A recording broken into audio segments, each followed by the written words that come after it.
શિક્ષક વિદ્યાર્થીઓને કહેતા હોય છે કે રમત રમતી વખતે ગ્લુકોઝ લેવું જોઈએ. તમારા મતે તેમણે આવું કેમ કહ્યું હશે? બોલ જોઈએ. શક્તિ આવે એટલે. ચલો પછી બીજું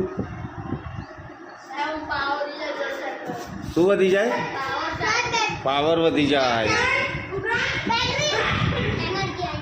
બેટરીમાં એનર્જી આવી જાય. આપણો બેટરી હોય છે અંદર. હા પછી ચલો બોલો બોલો બીજા. હા બેટરીમાં કયો બેટરી કયો છે આપણા શરીરમાં? કયો બેટરી છે? ના પણ એવું ના હોય ને. અહીંયા સાનિયાના શિક્ષક વિદ્યાર્થીઓને કહેતા કે રમત રમતી વખતે ગ્લુકોઝ લેવું જોઈએ, એટલે કોઈને પાડી નાખવા કે એવું કરવા માટે તો શિક્ષક ના કહેતા.